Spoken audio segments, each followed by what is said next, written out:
Alright, so show you around your trailer today. So here is your front tongue jack. You crank it up and down just by doing this. You have your two 20-pound tanks. They are filled and ready to go for you. This is your regulator here, so whichever side this tail end is pointing to is which tank you are pulling from. So if you turn it to this side, you're pulling from this tank.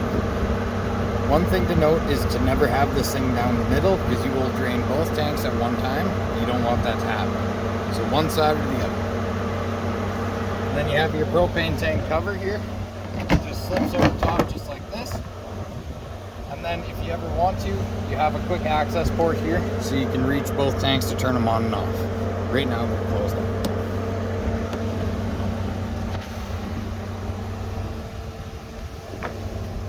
You have the single battery there, so enough to run the trailer, which is good. You can upgrade to 2 batteries. There is enough space to do that.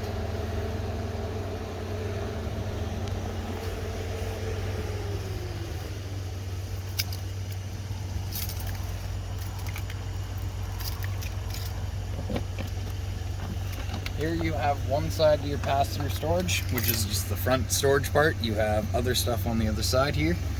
You have a light in this area here so you can see what you're doing. This little black clip here, do not just pull on this, you will break it off. So just pull it off to the side and then it snaps back, and then you can close that back up.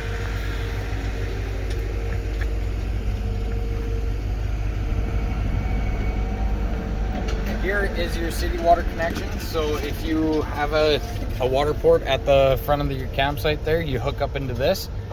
I recommend to have a water regulator so that you can regulate the water flow there, because if you don't, you will blow lines in your trailer. But you just screw your hose into there and you're good to go.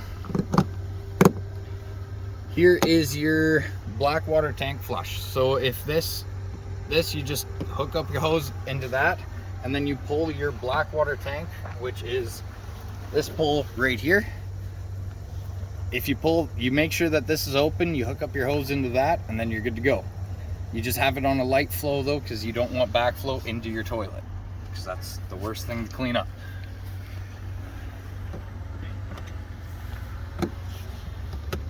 Here you have a bit of an outdoor shower. Everything just retracts into here, and you have your shower hose here. Just folds up right into there, and then you close that back up just by pulling down on this. For your sewer hose connection here, you have this sewer hose that comes with the trailer here. You just take it, there's 4 little clips here. You're going to want to make sure they go around them, and you just twist and it snaps onto place just like that. So you have the 4 little clips here.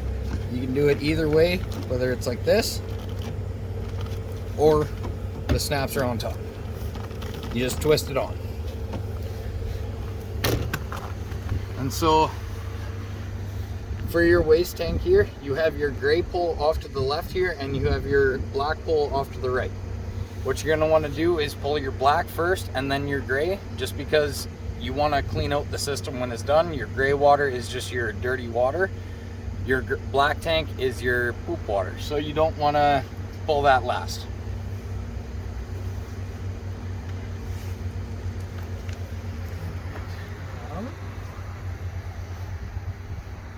Not much on this side here to worry about.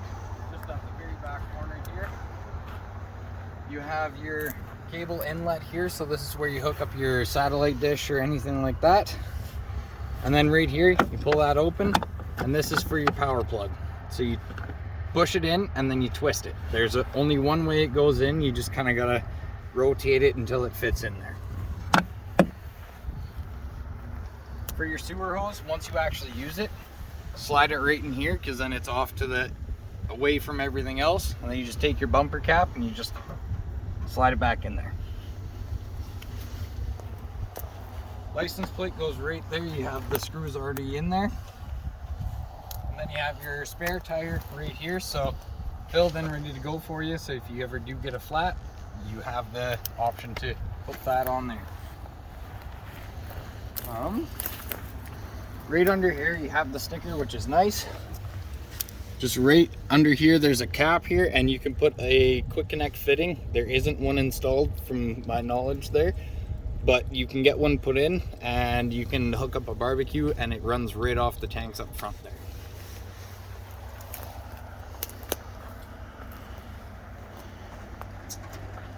So here is your hot water tank. So right now we have it fully winterized for you, so it's ready to go for storage. This here is your plug for the drain. This goes right into there. You just turn it right in there and it plugs everything up there. Always make sure when you drain it, keep it in here because you don't want to lose that. This little flap here is for your pressure release. So you just flick that up, let all the pressure release. When you pull this plug, you're going to want to do this because this will come out of you like a bullet, or you'll get nice and wet. So make sure you release all the pressure before you drain it out.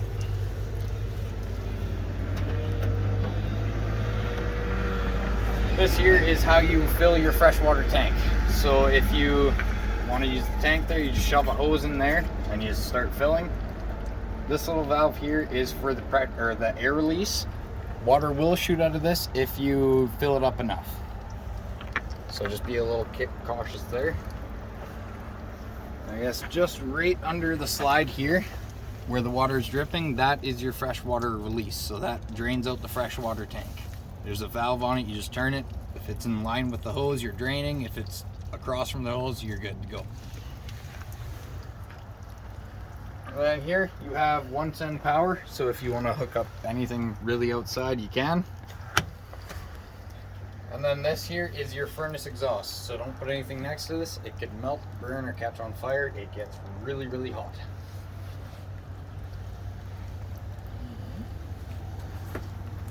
And then getting to the other side of the pass-through storage here, this bar here works for the stabilizers here, so you just put it on and you just start cranking. And they start dropping. Recommended to have blocks under here so they don't extend all the way. You want them kind of pretty much about there, just so that they have enough strength to actually support a little bit. You don't want to use these for leveling. They're just to stop the rocking from back and forth there, because you will buckle these under the pressure of the trailer.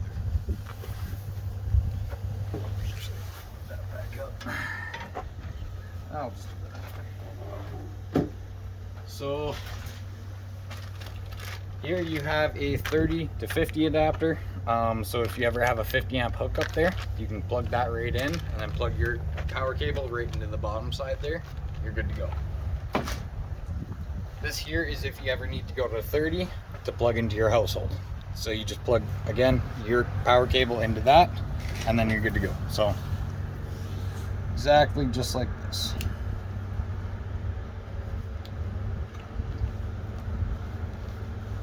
And then you plug it right in your house, plug the other end into your trailer.